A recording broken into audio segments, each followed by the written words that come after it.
You guys. Take that, you zombie! I'll take it from here. Die, zombie! Good police work, Officer Nancy.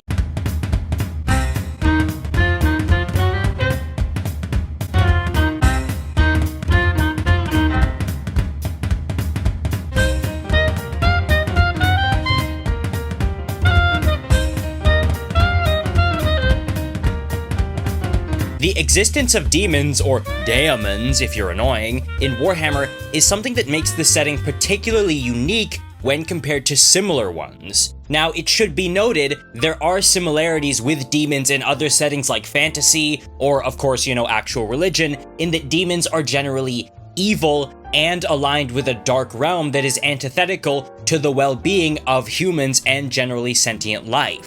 Though it should be noted there are some big differences. Namely, the nature of demons as entities of the warp. Because in Warhammer, demons are not like fallen angels or the denizens of hell. They're more likely psychic manifestations created by the whims of their chosen dark god, or by emotions and feelings within the warp itself. They are purely psychic manifestations. Though, that one commonality has to be established: demons are evil.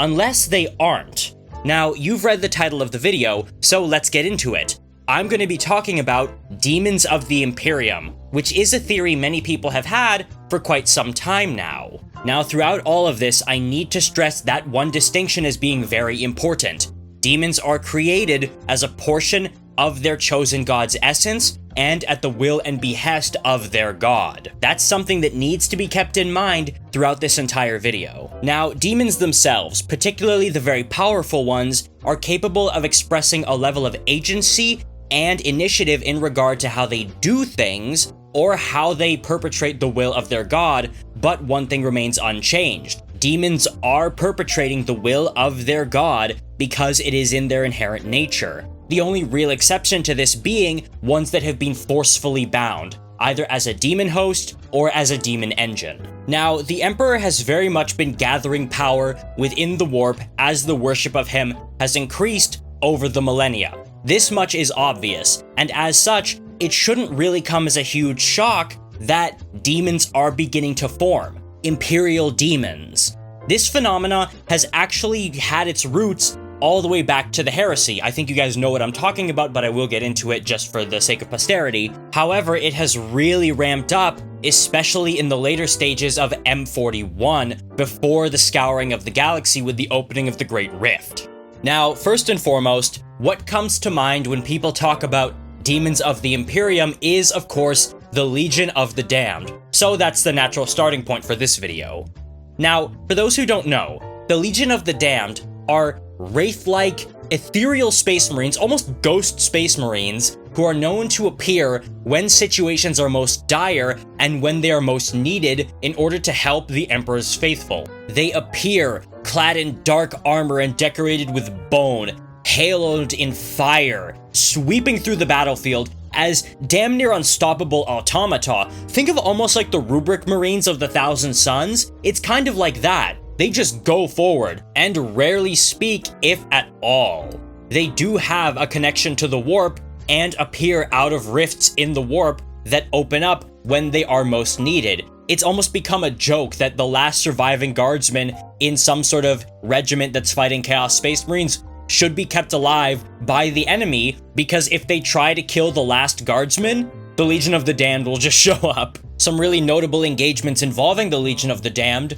are the resurrection of Rabute Gilliman. When he was on his way to Terra, they showed up a few times to aid him. In fact, they actually went head-to-head against Magnus and his forces.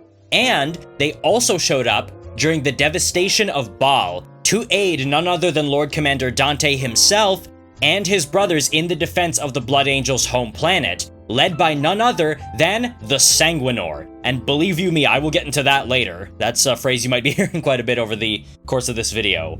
And they also showed up during the Arcs of Omen, attacking some of the titular arcs that were tearing their way across the galaxy. sometimes arcs would be found with just blue flame and wreckage around, and it's a very heavy implication that that's the Legion of the Damned, because we do see, in the devastation of Baal, the ammunition fired by the Legion of the Damned is uncanny and comprised of blue flame. It's like warp fire. This ethereal presence, the fact that their bodies just crumble to ash whenever they're defeated, and the uncanny ability for them to make everyone who sees them suddenly forget about them very shortly after they leave, leads me to believe, and a lot of others to believe, that they are effectively demons of the Emperor. They have this ethereal presence. They make people forget. It's like a weird demonic effect, because demonic effect does affect your brain. Like when you come into contact with a demon, it messes you up. As well as the fact that they show up to help the Emperor's loyal servants in their hours of need, right when they are needed. This is actually a factor of commonality between Imperial demons that, I'm sorry to say it again, will be touched on later in this video. Now, despite the fact that the first appearances of the Legion of the Damned happen around the 900s of M41, we find their earliest roots all the way back during the Horus Heresy, namely during the War within the Webway, when the Emperor himself took to the field of battle to aid his custodian survivors in repelling the demons that were nearly overwhelming them, trying to get through the breach in the Imperial Webway and take Terra. When the Emperor takes to the field himself, he raises his burning sword and then in a wave of psychic energy brings it down, summoning fire apparitions of the betrayed dead of Istvan and Ferrus Manus himself, leading the charge to beat back the demons who are in complete disarray at the Emperor's presence. It's one of those really standout moments from the Horus Heresy that everyone remembers and people have picked over and re-examined many times. A lot of people believe that, because of this, the Legion of the Damned are the betrayed dead of Istvan and are led to this day by the wraith-like ghost of Ferrus Manus. But that's not necessarily true in my opinion. You see, the whole thing with the Legion of the Damned is that they are a very modern thing, while the previous one from the War in the Webway, to my mind, was like a preview. An artificially created Legion of the Damned, or Proto-Legion of the Damned, I should say, in comparison to the more naturally occurring one we would see around 10,000 years later, as weird as it is to use those terms in this context, but I feel like you guys know what I mean. The Legion of the Damned now, it just kind of happens on their own because of the Emperor's power and influence in the warp, while that one was made deliberately as an attack and did not last long. It was there for like a moment. It should also be noted that outside of this one instance during the Heresy, we never see that Ferrus Manus Legionary of the Damned again. For all the times they've appeared on the battlefield, he's never showed up leading them yet. Now, personally, I think it would be awesome to have him come back, because we have gotten Sanguinius back in a way with the Sanguinor and, like, the aspects of Dante and Mephiston, or anything like that. That's the only singular time it gets mentioned, so I do not believe Ferrus Manus is actually part of the Legion of the Damned. I believe his spirit was just sort of channeled for that one instance in a way, but again, I don't think it's him. So, where does the Legion of the Damned come from in their current iteration? The thing about Imperial demons is they are very, very rarely, there's one exception, purely of the warp. You see, the Emperor's nature means he is inherently tied to the physical realm. Now, I don't think we know for sure if they can be actually killed or are just banished when they're defeated, but the fact is they do go down pretty easily from what you'd expect. And again, the reason for that is because they have their origins in the physical realm and are inherently tied to it because of the Emperor's nature. He was a physical being, and a lot of his power comes from the fact that he is physically on the throne and once walked the Earth as a mortal conquering the galaxy. As such, there has been one prevailing theory regarding the physical origins of the current Legion of the Damned, even amongst those who don't really view them as demons of the Imperium. That being, they are the remnants of a chapter called the Firehawks. Now you see, the Firehawks were a loyalist chapter that was active and very effective during the Badab War, wherein they fought against renegade chapters such as the Lamenters and the Mantis Warriors, and of course, the Astral Claws, led by Luft Huron, who had secretly fallen to chaos and was actively rebelling to secede from the Imperium because, as the jokes go, He refused to pay taxes. Now, the Firehawks themselves were actually the first loyalist chapter to commit to the Badab War, and were fighting on the front for most of the early years and taking really heavy losses as they did, falling all the way down to 22% chapter strength. That's huge. They were really in it, and part of the reason they were so effective is because they were using the Raptorus Rex, their fortress monastery, a star fort, mind you, like the Phalanx, obviously not as big as the Phalanx, but still pretty comparable. They were gifted that after their homeworld was destroyed by traitors during the Age of Apostasy, when they fought for the Imperium against Goj Vandair. The reason I say all this is to illustrate just how loyal these guys were. This is like the loyalist. They're paragons of what a Space Marine chapter ought to be. Selfless, determined, ready to risk it all for the Emperor's vision because only in death does duty end. Unless it keeps going even a little more after. Because for all their contributions to the Badab War and the Age of Apostasy, what the Firehawks are truly known for is their mysterious disappearance, wherein their fortress monastery would be lost in the warp on their way to a different system to fight Dark Eldar pirates in the 960s of M41. 20 years later in the 980s, they would be declared officially lost, and the Bell of Lost Souls would toll 1,000 times, and allegedly, the Emperor himself would order a black candle lit in their honor. And it is in fact known that these lost Firehawks are the origin for the current Legion of the Damned. Even the Legion of the Damned itself is seen to have used the Raptorus Rex, their fortress monastery star fort, in one of their campaigns. Now, some people take this to mean that, oh, well, the Legion of the Damned are not demons. They're just the Firehawks who have been touched by the warp and mutated in a way. Well, even though Luton himself believes that, I'm not so sure. I believe that the Legion of the Damned are demons, and the sacrifice of the intensely loyal and faithful Firehawks chapter was the sacrifice needed to manifest them and bring them about. You have to remember, when it comes to demons and the powers in the warp, sacrifice is a big thing. It took several human sacrifices to create the Ruin Storm after the Battle of Kalth. There was a mass cult sacrifice. That's what helped things really get into motion and helped manifest demons on the planet in such large numbers. Now, this is not dissimilar from what happens in people's faith in the Emperor. Remember the Sisters of Battle. Suffering is our prayer. The blood of martyrs is a big thing in this sort of thing. While the Firehawks, to my mind, were the raw material and the catalyst and basis for the Legion of the Damned, I do believe these are demons. Demons of the Imperium, from the sacrifice of loyal Imperial Space Marines. This is further corroborated by the fact that not all Legionaries of the Damned are of those Firehawks. The biggest and best example being, of course, Remus Ventanus, the savior of Kalth. That's right, a Marine from the Heresy era. Now, what happened was, when the Ultramarine Uriel Ventress confronted the Iron Warrior's warsmith Hansu, Ventanus and his men emerged from their tombs, dressed in black and bone armor, and beat back the Iron Warriors who were outnumbering the Ultramarines. Now, Ventanus, for his part, still had his green cloak of office with him, and would actually speak to Uriel Ventress, telling him the name of the Demon Lord Makar, and giving him a shard of Erebus that Hansu had been trying to retrieve and destroy. After this, they just disappear.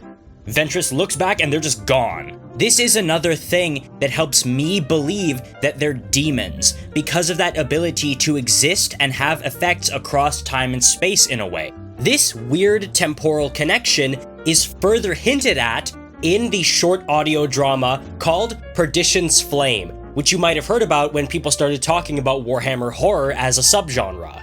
Now, in it, two Imperial Guard soldiers, one who had retreated from a zombie attack and was therefore arrested and probably going to be sent to a penal legion, and the other one who was watching over his cells and the other cells aboard their ship, were beset by zombies. Zombies of Nurgle that started rampaging across the ship.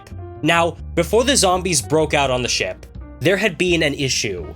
this man in his prison had consistently heard some sort of muttering across the cells of out, out, out, out. And he didn't know what it was. He's like, hey, can you please shut up, the person in the cell next to me? To which the woman guarding him responded, there is no one in any of the cells around you. You're clearly losing your mind. But later, when he is released from his cells by her to help fight the zombies, because they need all the help they can get, they're being overrun, they fall back to the personal chambers of the Inquisitor on board. And I just realized reading back now, the fact that I have the flu is really starting to show, so I am sorry about that, guys. Nurgle is clearly trying to silence the truth about the demons of the Imperium. Don't let Big Nurg pull the wool over your eyes, guys. Well, in her chambers, they find a large machine with a lot of ticking clocks, similar to the ones that are covering her dress, and she's wired into the thing from some neural implant. We find out this woman is actually a part of the Ordo Chronos, which deals with things like time travel and other temporal anomalies. So, when they cut her out of the machine, she freaks out and has a meltdown. But eventually, when the zombies breach the room, what comes out of the machine but a legionary of the damned? Wreathed in fire and black armor, it says the word out over and over again. That's what he was hearing in his head throughout the ship. Now, upon seeing it, the guardsman who was jailing him loses her mind, more or less. She goes manic, but in a positive, quote-unquote, kind of way. Because she says to him, oh my god, that thing, it's fighting for us. It's a blessing. It's great. It's magnificent. And he's like, what are you talking about? We have to get out of here. And she says to him, I never truly believed before, but I believe now. There are things in the warp that fight against us, and they are terrible. But there are things that fight for us, and they are far more terrible still. Before effectively rushing into combat behind the thing and presumably dying in the fire. He, for his part, gets into a savior pod and jettisons towards the nearest planet. And while he's flying away, he sees the entire ship explode in a fireball and hears the massive echoing of the word out. He then goes on to crash land on a planet that is just frozen and completely empty, with no way to contact the outside world, and devolves into madness, recanting the story of what happened on that ship over and over again before it slips from his memory, with the final lines in the story being him talking to us, the narrator, who actually has never existed and has only been a figment of his imagination, and saying, a tale? Yes, I did promise you a story. A grand one. If only I could remember what it was, before trailing off into insane laughter, and that's how it ends. See, this makes it pretty clear they are entities of the warp. And even if you do believe, oh, it's just the Firehawks that have been mutated by contact with the warp itself, what other word fits than demon? Like, they're mortal space marines that clearly have been transformed into demons. Their nature, the fact that they show up when they're needed, like on the Phalanx during the end of the 13th Black Crusade, and other such factors like how they mess with people's memories, just is too much for me to possibly deny it. Now, continuing on with this vein of that which was once physical or mortal becoming a demon of the Emperor, let's move on to the next really big example that a lot of people talk about. That being living saints. Now, a living saint is someone who, through power of faith, has often achieved some kind of martyrdom and then been resurrected by the power of the Emperor. They often appear golden and resplendent, and their presence on the battlefield inspires everyone around them, coupled of course with their immense abilities. They're incredibly rare, and there is actually a misconception that they only tend to come from the ranks of the Adeptus Sororitas or the Ministorum. That's not true. Members of the Astra Militarum have also achieved this ascension, though it is rarer. One example being Saint Drusus, who was the leader of a crusade, but was betrayed by people who were jealous of him, the other members of the command staff, because he had gotten favor from the High Lords of Terra, though he would return and lead the Angevin Crusades. Now, in my research, it seems clear that there's two factors that come into consideration when someone ascends to living sainthood. That being dint of action and the faith in them that people held. That's the factor here. Service to their patron deity. In this case, the Emperor, as opposed to like Khorne or Chaos Undivided even. This is why, in my mind, they're effectively demon princes of the Emperor. Now, a demon prince, for those who may not remember, is someone who was once a mortal being, but has now ascended to demonhood. Their basis is not in the mortal realm. Now, the thing with demons of the Emperor is they do often have, as I've said, their basis in reality, but legionaries of the damned have sort of just been changed or were the catalyst to become demons, as opposed to living saints who have ascended through a great act of sorts. Rather than just their sacrifice, it was their martyrdom. They have often been martyred in some way and were being cheered on by many people up until they died. Celestine was greatly revered as a Sister Repentia, and Saint Drusus was the leader of an entire crusade who was hailed as a savior by people before even he died. It also should be considered the powers that living saints have do seem very demonic. Okay, I should specify, when I say demonic, I mean supernatural and of the warp in a way that you would expect a demon to kind of have in accordance with their followers, because when you just say demonic, that it conjures a certain image. But some of the powers they have are an aura of invulnerability around those in their immediate vicinity, the power to motivate. Many of them can actually fly. And who has wings but a fair few demon princes, like Azariah Kyrus and even Bellicor. Now, I have here an excerpt from the Horusian Wars series, which was an Inquisition-centered trilogy by John French, dealing with a heretical sect of inquisitors called Horusians, and I mean really heretical. In it, an abbot named Eacto falls in battle and is bleeding out, having defended essentially a church of the Emperor.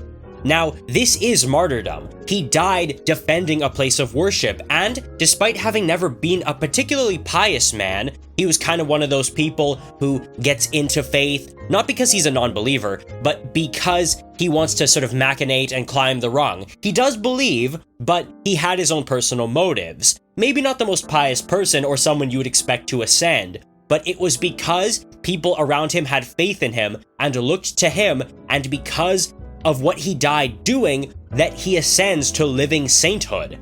In this passage, we see his ascension, how exactly it happens. And this passage is so poignant, I used it once before. In my old video, The Emperor's Realm of Chaos, I used this passage as an example of what the Emperor's Realm of Chaos would look like. And to summarize, it's basically a desolate city full of dust and splinters of bone, similar to what we see that I now know as being the quote-unquote City of Dust from the Bequin trilogy that Dan Abnett has been working on. And there's a lot of big stuff going on there, but we will get to that later because there's more Imperial demons, possibly, who are there as well. Now, I'm gonna play my old recording of the excerpt because I'm sick and on my last legs, and I've been really pressed for time because of my family as of late, and I'm going to be pressed for time tomorrow too, so I hope you'll forgive me for recycling this and a little other excerpt that I'm going to play later, but here it is. The dust rolled through the dream, great billowing walls of gray dust. It was there in every breath, their gritting eyes when they blinked. The dreamer coughed, and a galaxy of burning stars exploded through him. He staggered and fell to his knees. Sharp stones ground beneath him. Edges and points dug into his skin. He reached down and picked up a handful of stones, and lifted them up so they were in front of his eyes. He blinked, and the dust flowed and sucked into his eyes. Then it cleared, and he saw. They were not stones in his hands. They were bones, broken and dry. He gave a muffled cry as he dropped them, and was about to rise when the dust cloud peeled back in front of him. A land lay before him. No, not a land. A city. But a city like nothing he had ever seen or dreamed.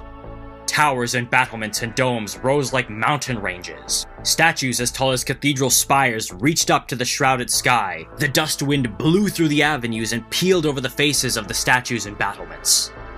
"Help!" He turned at the voice. A man sat on a stone chair 3 paces behind him. The chair was plain and gray, its surface pitted by the wind. The man that sat on it wore gray. The fabric was so worn that it seemed as though the dust had settled in a thin skin on top of his wasted flesh and bones. There were wounds in the flesh too, scabbed and blackened gashes that wept slow tears of pus. Help! The throne man said again, shifting his head, shivering with fatigue. Began the dreamer. Who are you? What are you? This is a dream, isn't it? It Coughed the figure on the throne. can't go on. What can't go on? What are you talking about? He asked, but the wasted figure only shook its head. Then he laughed, and somewhere behind the curtain of dust, a growl of thunder answered. Why am I even speaking? You're just a sleep phantom. This is a dream, and somewhere. His words faltered. He blinked, pain and panic flashing through his eyes. I am dying, Iacto said softly. I'm bleeding out on the floor of a chapel. He laughed again, but the sound was low and cold, and the thunder did not answer. All that time, all those years climbing in rank and maneuvering for power. And this is the end I was reaching for, a fever dream on the edge of the abyss. Said the figure in the stone chair, and raised its hand. The city around them moaned as the wind pulled the dust of powdered bones through the streets. Iacto! His head jerked around. The figure in the stone chair was looking at him, gaze steady, eyes clear in its wasted face. It held out its hand, skeletal fingers opened. The figure twitched, and for an instant, Iacto felt as though its pain had whipped through him too. He gasped and staggered, falling to his knees. Black voids of pain and fatigue, and endless screaming nightmare opened in him. Night eternal and dark and laughing. And he was alone. Alone as the dark and cold closed in, growling like wolves hungry for meat in winter. And he could hear the rattle and hiss of them, and beneath their breath as they licked the air, and he felt the weakness in his limbs as he rose to beat them back. Then the pain fled, and the dream was of the dead city once more. Why? He said at last, and the wind snatched the word away. There are other people dying, other people who are better, The wind was rising. Dust had swallowed the city. Somewhere in the distance beyond this dream, his heart was beating the last of his blood. He looked up, trying to breathe, trying to stay alive. The figure on the throne was a fading blur, its hand still held out. Iacto! It said once again. He wanted to cry, he wanted to shout, he wanted to do anything but reach out to that hand. And he heard a question rise in him, the last question that he thought would come to his lips. He coughed. Will it mean something? Please. Iacto laughed one last time, and reached up to take the proffered hand. Now, one thing about this is that people have pointed out the inconsistency when it comes to this ascension to living sainthood. You see, Iacto here sees the Emperor for, I think, what he more accurately is, an ailing, struggling man on a throne alone in the desolate city. But Ephriel Stern, when she becomes a living saint, sees the Emperor, resplendent, powerful, and golden, telling her, "Be my sword and do my will."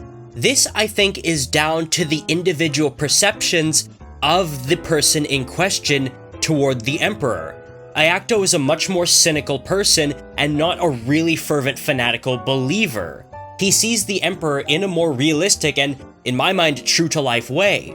In pain, on the throne, barely hanging on, as an old man. This is closer to how the Emperor actually appears in the warp, as we see throughout the Siege of Terra, like in the books Mortis and The End and the Death. Old, in the desert, sitting under a tree, and absolutely parched. He's a pragmatic person, but that doesn't change the fact that he's doing good. This is also reflected in how he accepts sainthood. He's reluctant, hesitant, and wants to know it will mean something. Stern, on the other hand, is a far more fanatical believer and sees the Emperor how she perceives him. Just perfect and incredibly powerful. That's kind of how gods are. They will present themselves the way you want to see them. The powers of Nurgle will have different interpretations depending on who's exposed to them and how they see it. Some people will view it as death and destruction and entropy incarnate. Others will view it as the wellspring of life, new life. Some will view it as freedom. Freedom from rigidity, freedom from the need to be so ordered and stiff, and the freedom to just be, while others will see it as a new ordering of life itself. It all does come down to personal perception. It would stand to reason that the Emperor, being a god now, would be no different. It should also be known that when a demon prince is defeated, they're banished into the warp and have to wait a certain amount of time, it depends, to come back into the material plane. We also see this with saints like Celestine, because she, when she is killed, has to effectively fight her way up to a pillar of bones and dead bodies, her own bones and dead bodies, mind you, and reconstitute bits of her memory and past and herself before she can return to the mortal realm. Now, for a lot of demon princes, they're banished for like 1,000 years, so it's a lot easier for living saints to come back than it is for demon princes to return to the mortal realm, but living saints do also appear to be quite a bit weaker than your average demon prince, so I think it is a bit of give and take here. There's also very, very few examples of living saints in the earlier stages of the galaxy. I think one of the earliest ones is from before the Imperial cult was a thing, and that was like a rare example. Most of them have come about in like M40 or M41. Doesn't that just kind of piss you off? It feels like nothing has happened in most of galactic history. Like, almost everything you read about in books occurs in that span of late M41, during or right before the Black Crusade, the 13th Black Crusade, that is. We know very little about everything else that happens. Like, there's the Heresy, the Scouring, the War of the Beast in M32, the Age of Apostasy in M36, and then like basically nothing for almost 5,000 years. The Badab War, the 13th Black Crusade, Fall of Cadia, Return of the Primarchs, all the stuff that happens in like Dead Sun Black Sky with Uriel Ventris, just so much stuff just happens in this 1,000-year period or less, and there's like nothing before then. I really wish GW would flesh that out more. Living saints also are very capable of pursuing their own goals, whatever that may be. Obviously, they're going to be in line with the will of the Emperor, but say Drusus, for example, will continue to lead a specific military crusade, while Celestine can do things like ally herself briefly with the Alpha Legion in Shroud of Night, or help revive Rabute Gilliman by having to trust a Xeno. It's kind of like how demon princes like Be'lakor can pursue their own agendas. Be'lakor turned on Vashtor during the Arcs of Omen series, wherein he sabotaged his invasion of the Rock, effectively putting him in his place. Now, the reason for this is in line with what Chaos is fundamentally. Even though Be'lakor can pursue his own designs, he's still doing so within the parameters of Chaos, because the act of betrayal is something that empowers Chaos itself. Even though it might seem self-sabotaging for Be'lakor to do that for the grand scheme of total Chaos victory, it is still in line with Chaos from a theological perspective. The act of betraying gives power to Chaos. We can see this even in the betrayal at Calth, between a word bearer and an ultramarine, when he tells them, hey, you know, we met these people, and they believed that betrayal itself had power. Not just tactical power, but power itself, before he, shoots him in the fucking head. That is kind of contrary to living saints, where loyalty and faith empower them, and are a through line in their actions. This all circling back, of course, to my video and theory about the potential gods of order and anti-warp. And I just want to take a moment to say this. I am so grateful for the support on that video, you guys. It is, at the time of recording, officially my third most viewed video ever, and I am floored with the amount of support and enthusiasm that video got. You guys are awesome. Now, one thing I did say was that the next time I brought up anti-warp, I would give it a better name than just anti-warp. And I took to you, the audience, to see what you guys had to say. Some of the really good options were Anathem, which is a play on anathema, which is what the forces of chaos called the Emperor. Weft, which is the opposite of warp in terms of weaving. Like when you do weaving, they'll tell you about warp and weft, so that one fits really nicely. And Logos, which was suggested by a friend of mine, because that's a biblical thing. It means the word of God, because in the beginning, God saw nothing but chaos and disorder, and then spoke creation into it. that being logos, sort of that word of creation, which I think does kind of fit in a way. I also saw a lot of people pitch the term calling it the straighten, which honestly I find kind of hilarious and I kind of want to do. But all things considered, I think the term weft is probably the best one. It may sound a little bit silly, but I think it just fits the best, especially with that nature of anti-warp, or weft in this case, being the opposite of warp. Now, getting back on track here, let's talk about another form of Imperial Demon, one that is up for a bit of debate, but one that I'm confident in, that doesn't fit into a lot of the previously established rules, in that it is not solely a person. On the surface, it could seem different in that, hey, that doesn't really feel like a demon, but when you start to think about it, I think the dots do connect. And of course, I'm talking about machine spirits. Now, I actually did do a little segment about this for a collaboration video with my friend Arthur Bones 40K on his channel. Go check that out if you haven't. But getting to it here, I think I can go into a little more depth. For those who don't know, the advanced systems of a lot of Imperial tech contain both mechanical and biological components to a degree. So that does actually make Warhammer one of the few biopunk settings out there, just an interesting tidbit. And because of that inclusion, machine spirits exist. They are the sort of will or even just vibe of the machine itself. Now, this is why it's so important to appease machine spirits with things like ritual and prayer and reverence, because if you don't, they might just decide to not work or become unreliable. It's a mix of proper actual maintenance and appeasing that incorporeal machine spirit. And it makes sense that these things would exist. If belief in something can manifest entities into the warp, then it would stand to reason that the Cult Mechanicus, which is a galactic religion and spans over like 15,000 years at minimum, there would be an effect in the warp. It would be illogical for there not to be. So this belief has manifested in machine spirits. Smaller bits of hardware have machine spirits, yes, but it's more like a living vibe. This is kind of in the way that the smallest entities in the warp are fleeting wisps of emotion, sentience, a physical feeling that exists and then is briefly gone. They feel them swirling around them when they're in the warp, those who are attuned to the warp's currents, like Chaos Space Marines. But the larger you get with these things, the more potent, powerful, and independent those machine spirits become. It must be noted, these machine spirits are not capable of self-improvement or growing per se. They're fixed to what they are. Kind of like how a lot of demons and entities purely of the warp are fixed to what they are and their status as demons. They can't really move up or improve themselves. This is what really creates the difference between artificial intelligence or abominable intelligence in the Imperium and a machine spirit.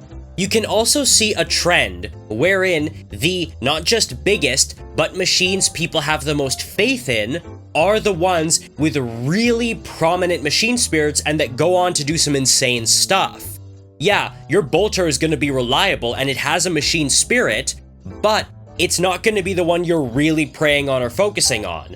However, oftentimes, vehicles you ride in are the ones you're going to have a strong connection with, in the same way you might refer to your car as she or old girl or something like that. An amazing example of this is none other than Rin's Might, something you've probably heard of. Rin's Might was a land raider of the Crimson Fist's Space Marine chapter. Now, this chapter already had reduced numbers after a lot of grueling crusading, but when their home planet of Rin's world was attacked by orcs, they were pretty screwed. Mainly because one of their defense missiles actually misfired, flew back and hit the fortress monastery, dealing considerable losses to the defenders still alive. Although, help would come in a very unexpected form. One of the land raiders near the blast would be launched by the explosion and, after it landed, have its machine spirit quote-unquote awaken.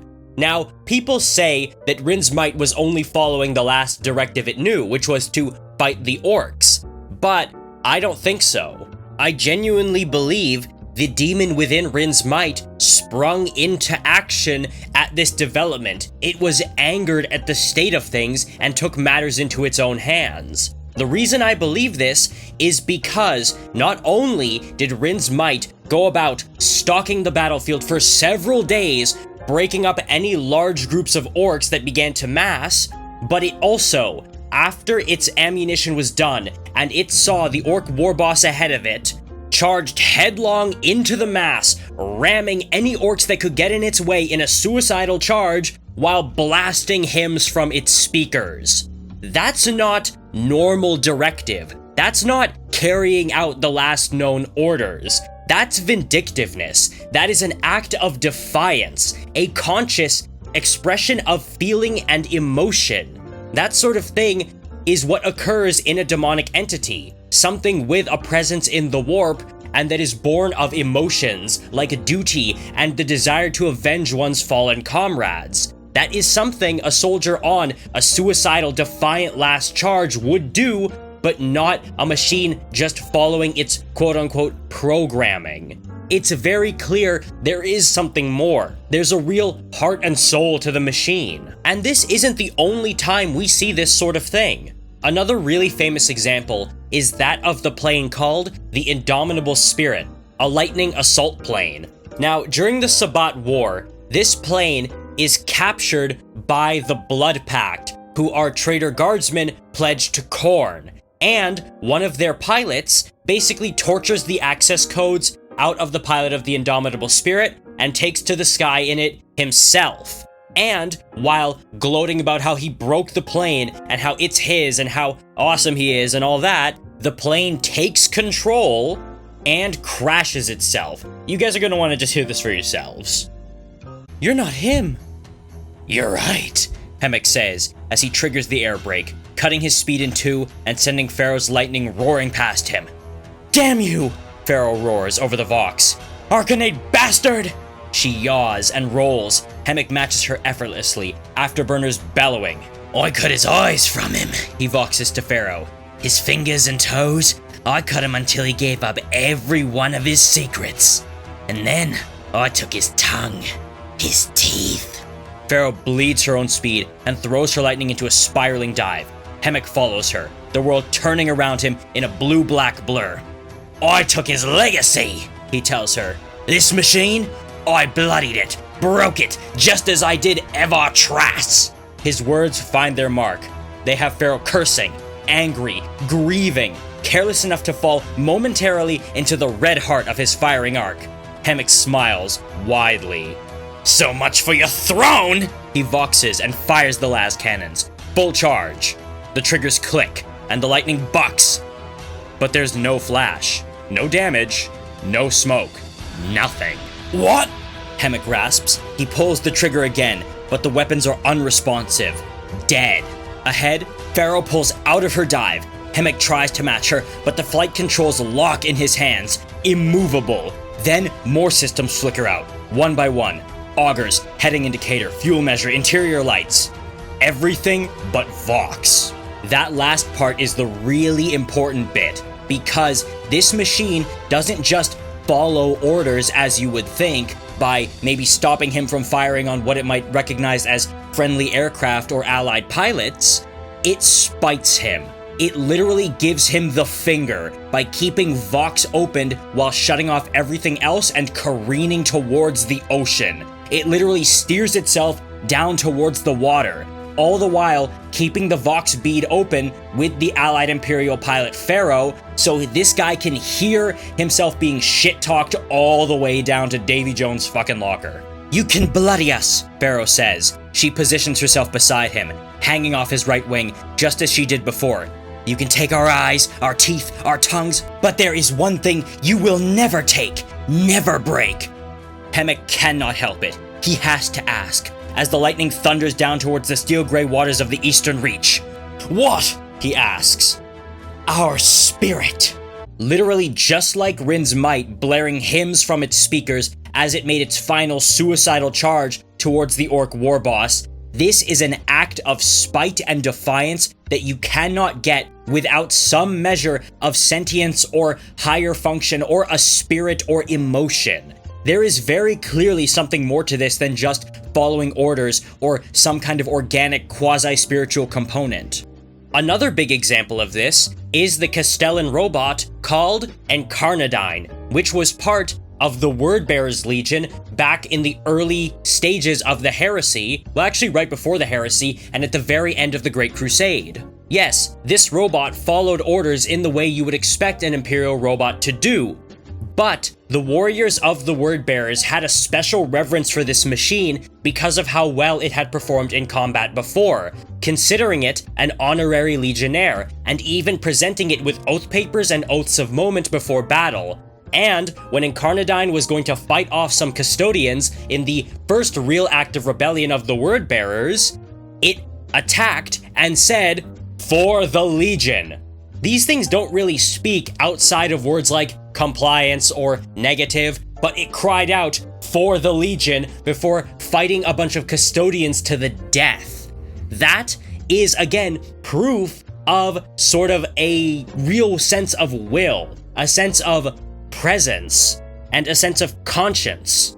Now, this kind of makes sense because of the amount of faith and reverence this specific robot was afforded by the Legionnaires. That's also why something like a Land Raider like Rin's Might would be capable of such powerful actions, because of how much the Space Marines revered these machines, especially their Tech Marines. And Space Marines are pretty important to the God Emperor in the Warp. They have, I think, a leg up over mortal humans. That's why Rin's Might and Incarnadine fought so hard. Now, Incarnadine is a bit of a different story because, again, the Emperor was still alive and walking around.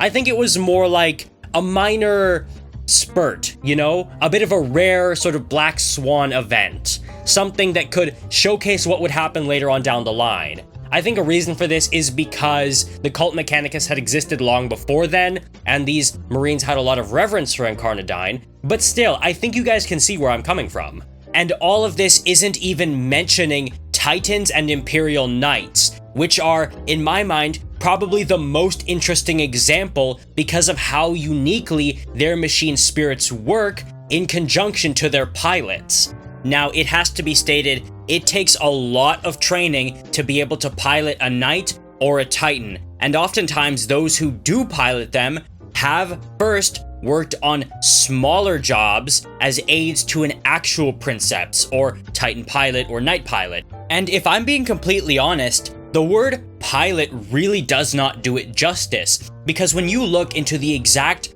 going-ons and procedure and general, I guess, consequences of piloting one of these machines, it really does seem more like demonic possession in a way, but in a more voluntary sort of manner, in a more symbiotic way. You see, the pilots of Knights and Titans have neural implants that let them wire their brains directly into the machines they ride. Oh, so it's just a neural implant, you might think. Pretty simple for sci-fi. Well, not exactly, because it goes deeper than that. The machine spirit personality of the Titan or Knight also imprints itself on the pilot to a degree, instilling feelings of nobility, obligation, and respect for hierarchy, as well as other feelings such as stubbornness or aggression, kind of like what we see with ships like the Indomitable Spirit or Rin's Might. But this goes both ways, because it is more symbiotic. You see, the personality and spirit of the pilot will be imprinted on the Knight and exaggerated within it, which is how the Knights sort of gain some of their traits. And furthermore, even after that noble is long gone, because these machines often do outlast their pilots by orders of generation, these aspects of personality will remain, forming an almost gestalt sort of spirit to the machine itself. If anything, it's more like taming a horse, really. Like, when this first happens and a noble first becomes a pilot, they go through something called a ritual of becoming. And in that, they are strapped into the machine and left there for a full night, their purpose being to imprint themselves on the machine spirit and effectively tame it. It's almost like riding a stallion for the first time, where you need to hang on for dear life as it tries to buck you off. And then when it feels that it can't, and it's exhausted, you will have earned that horse's respect. And yeah, some knights do either just go insane or die in the process. If you read about someone's mind being invaded by a demon or demonic possession in Warhammer, it really can kind of be like this, with people having to fight and wrestle with the creature inside them as they both jockey for influence and try to take control of the body, where it's kind of the opposite here, where they have to combine and coexist. And honestly, I think this is best exemplified in the book Master of Mankind from the Horus Heresy, wherein we get the perspectives of not just knight pilots, but the knights and titans themselves, and we see their personality and personal motivations. Because there is a warlord titan who, knowing that there are passages within the webway that lead towards Mars, keeps thinking, home, home, home, because at this time they were exiled from Mars because they had lost the Martian Civil War in the wake of the heresy. So she was feeling homesick, but was determined to be more focused on her mission and keep fighting in the webway, and even determined to die properly, thinking, you know what? Fighting here in this webway against this kind of enemy in the midst of the Emperor's great work and making sure my sibling titans can retreat, I couldn't think of a better way to go, and then just throwing itself into combat. And then furthermore, when it wins an improbable fight, sending out a victory cry and its recordings in an attempt not to be saved, but to be remembered, to have this deed written down in the annals so that it did not die in vain, so that it was heard in its final magnum opus. And when it sees one of its sibling titans, it tries to contact it saying, hey, it's too late for me, but maybe you can save my pilot. There's a real relationship and understanding there, and the Titan itself has its own desires. The pilot at this point was completely unconscious, and everyone else inside the Titan was dead, but it was just moving of its own volition through its own force of will and expressing its own personality. We also see the feeling of betrayal when it is shot by its sibling and falls into a deep chasm, dead, because that Titan had been possessed by Draknaen, the spirit of the first murder. Even though the pilot is basically out of commission, this machine is still having thoughts, feelings, and expressing intent. Again, something we see with Rin's might in a way, but even further because it has palpable, audible thoughts with their own words behind them, like sibling, and home, and victory. Now, up until this point, all the examples I've discussed have their basis in physical reality in some way or another, be it something that once was physical, something that had a physical sacrifice, or something that still is physical in the sense of the machine. But there is one very interesting example that we get of non-physical Imperial demons, entities purely of the warp that are of the Emperor.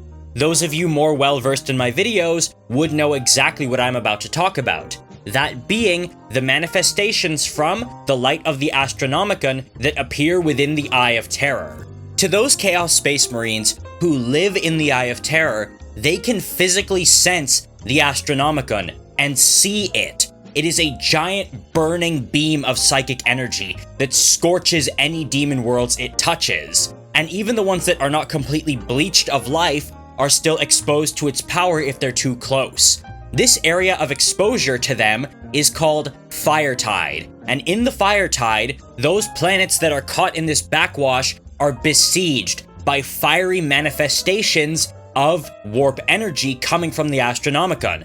Things that look like space marines, men, women, not Legion of the Damned, mind you, not those kind of apparitions as far as we know, just fiery apparitions, wild and untamed, and very brief, but still capable of inflicting destruction on any Neverborn in the area, or Space Marines that get too close. Now people say, oh, those are just psychic manifestations, just little scraps of power given form. Well, what is a demon other than just that? Maybe they're not that powerful, and maybe they don't have much staying power or intent or motivation behind them, but that's because purely psychic demons of the Emperor would be weak because he is a young god. Now, another funny thing to mention is that the Emperor at this time, where the book Black Legion, where these manifestations appear in, the only book, mind you, is set less than 750 years after the heresy. The Imperial cult wasn't even the religion of the Imperium yet. But one thing that needs to be remembered is that time works very, very differently in the Eye of Terror. In the Warp, time is almost a moot point, because the Marines had believed only a couple years had passed. They were shocked to learn that it had been centuries. This, coupled with the Emperor's already immense psychic might, is why I believe these fiery manifestations can appear, as well as what I interpret as, effectively a greater demon of the Emperor. While living saints are like demon princes, and the Legion of the Damned are regular demons, this entity that appears in Black Legion called Imperious is, to my mind, a greater demon, based on how it conducts itself and how it appears. See, when they are passing through Firetide, the ship of these Chaos Space Marines is boarded by an entity that they turn to see sitting in the command throne. It appears as a quote-unquote solar priest, old and withered, but it speaks to them in eloquent, gentle tones. It introduces itself as Imperious, the spirit of the Astronomicon, and it bids them to turn back from their quest, because it tells them that they will end up being the death of the Imperium. It asks them, when you looked up at the stars as children, is this what you wanted for yourselves? To be the destroyers, to bring it all crumbling down? And of course they don't listen. They end up shooting the thing, much to the chagrin of some of the members who actually wanted to capture it and bind it. But when it's shot, it moans in pain, doubles forward, decomposes, and crumbles into dust right on the spot. But the demonic familiar of one of the Marines, a Thousand Sun sorcerer named Iskander Kaon, tells him, you know that thing isn't dead, right? We'll see it again. So, it hasn't been killed, it's just been banished, kind of like any other greater demon. Now, unlike other greater demons, this thing is not overly aggressive or overly hostile. It speaks eloquently, it's very forthright in its dealings, and it has a level of prescience, because again, the Emperor is sort of opposite to the other forces of chaos. However, one thing that needs to be noted is, this thing is banished very easily. It only takes a few bolt shots, because even though it can exist across space and time, this is gonna get weird here, so just bear with me. It exists across space and time because demons can exist across space and time. We see the demon born of the very first murder, Draknayan, appearing for the first time and taking its first steps after its formation in the 31st millennium, just in time to face the Emperor in battle and be wounded by him, even though it does lose. See, demons don't really show up when they're created, they more so show up where they ought to be. They appear where they should be. Whether or not they're successful in what they do is a different story, because there is no past or future in the warp, only the infinite now. And that's why this demon is so weak, because the Emperor is not yet powerful enough in his mortal form to truly create a very powerful greater demon. That power will exist across the entire timeline all at once. Kind of like how if you select an audio track and then raise the volume of it, while it is playing, it won't just raise the volume of that portion of song you're listening to, it'll raise the entire volume of the track, including what has already played and what is yet to play. The reason I'm so concerned about this event is because of who has written it. Normally, you would see something like this and say, oh, that's just a weird thing an author put in appearing in one book and never again. But it's because it's a fairly recent Aaron Dembski-Bowden book that I actually put so much weight onto it. Because he's one of the mainline GW authors. When someone like he, or John French, or Dan Abnett writes something, you can probably take it as being not just random, having some sort of bearing on the lore. Like, whichever authors are the ones who were entrusted in writing The Siege of Terra, or the bulk of The Siege of Terra, those are the ones who you can really assume GW has the most faith in, either lore-wise or writing-wise. And so yeah, Dan Abnett and Bowden do fit that bill really well. Admittedly though, if I'm being honest, part of me feels like we won't see something like that again, because it's been replaced by visions of the actual Emperor. Nowadays in the lore, like in books like Lion Son of the Forest, we see the Emperor himself, appearing as a withered old man, much like Imperious, and speaking sort of cryptically to people, like how he talks to the lion in the lion's dreams, sort of warning him. And I suppose it kind of makes sense, especially considering how Imperious is definitely the outlier when talking about Imperial demons, because it doesn't have that truly physical component that everything else has. Now, speaking of these physical components, I want to talk about something that might seem like it fits the bill, but actually doesn't in my opinion. That being Corvus Corax. Because you see, after the Horus Heresy, Corvus Corax would descend into the Eye of Terror to hunt down the traitor legions, namely the Wordbearers first and foremost. He would eventually catch up with Lorgar after around 10,000 years. This would happen with Corax as a shadowy apparition that none of the Wordbearers could properly defend themselves against or even knew what it was, massacring and menacing the Marines on the planet of Sakaris, the Wordbearers' new homeworld in the Eye of Terror, them being perplexed on why they couldn't stop the thing with their demonic wards. And Lorgar would eventually intervene, telling him, "Show yourself, brother, you don't need to take that form with me." And this entity, which had been either smoky, shadowy, dripping black shadows, or white wisps of smoke, or even a horde of murderous crows that could rip apart Marines, yeah, as cliche and awesome as that is, it would eventually coalesce into the normal form of Corvus Corax. He and Lorgar would then do battle, in which Lorgar would be beaten, but would escape with his Marines, with Corax saying through the portal they had escaped in, "Run all you want, Lorgar, I have your scent now, and I will not stop hunting you." Lorgar would then go back into meditation. Now, quick aside here, we know for a fact Lorgar is out of meditation and has returned to the galaxy at large, leading a war of faith against the Imperium in the wake of the opening of the Great Rift, converting more and more people to the worship of chaos with his legionaries. So, I believe Corax is not far behind and will be one of the next Primarchs reintroduced alongside Jagatai Khan. However though, I don't believe Corax fits the bill of being a demon.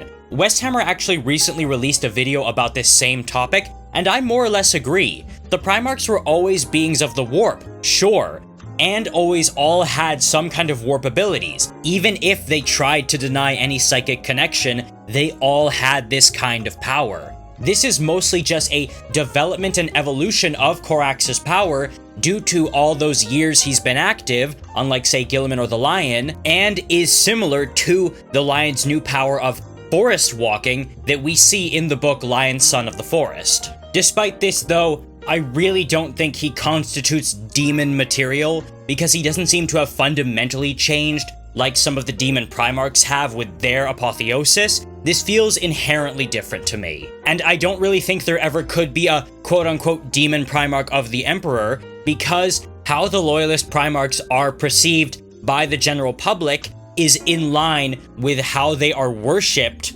and how they were, more or less in a physical sense. There's statues of the Loyalist Primarchs, they're celebrated and revered as they were. So if they were to ascend or change in some way, that would sort of break the faith people have in them. It would take them actually further away from their patron deity instead of closer, like with Fulgrim becoming that debauched snake thing or Angron becoming the red demon. There is, however, one big exception to this, and I think you know what it is. That being the Sanguinor. I'm gonna level with you guys, my knowledge of the Sanguinor and the entire Blood Angels Legion, aside from the basics like the Black Rage, is nearly non-existent. I don't think I've read a single book featuring the Blood Angels in Force, I'm sorry. But from what I know about the Sanguinor is that during the Horus Heresy, when Guilliman formed Imperium Secundus, the second successor Imperium in the Galactic North, when they believed Terra had already fallen and the Emperor was dead, Sanguinius was declared the new Emperor.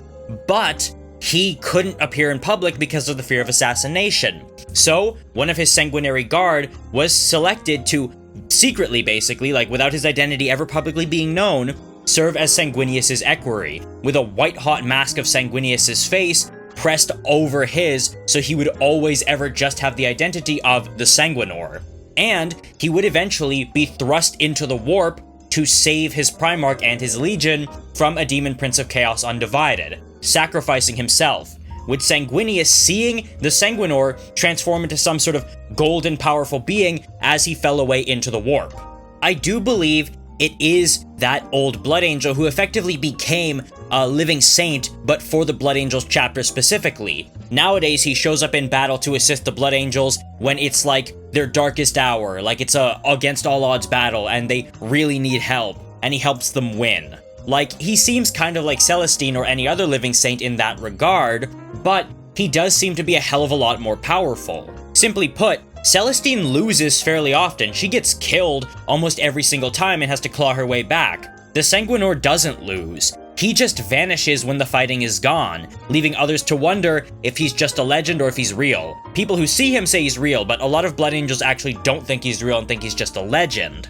I think a lot of this power comes from that connection to Sanguinius and the belief that could entail, because Sanguinius is probably one of the most celebrated Primarchs amongst his brothers. He's the central figure behind the Imperium's biggest holiday, Sanguinala, which is effectively like Christmas. And I think that does help to sort of empower the Sanguinor and anything Blood Angels related, a bit at least. It's why the Sanguinor is as strong as it is. And again, it did have that physical component that was martyred all the way back during the heresy. And again, as we know, the warp does not operate on normal time rules. If the demon born of the first murder can be born in M31 for the War in the Webway, yeah, I think time is not really that much of a factor here. I think it's similar with the Sanguinor. Now, it's commonly mistaken by some people that the Sanguinor is the spirit of Sanguinius returned, or that it somehow is Sanguinius in some way. That's not particularly true in my opinion.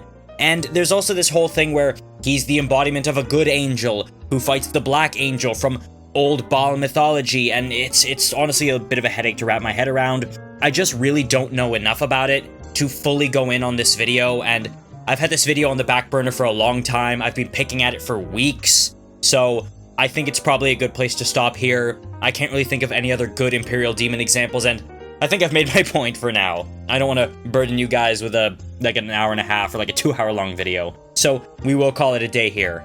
This, to my knowledge, is the full extent of Imperial Demons, or what can seem very likely to be Imperial Demons, or be interpreted as Imperial Demons in the lore of Warhammer 40,000. I think it's a very interesting concept, and one I think we will get more of. But some people actually really don't like the idea. They think it's cheap, they think it's just not what the setting was originally like, they think it's too much of a deviation.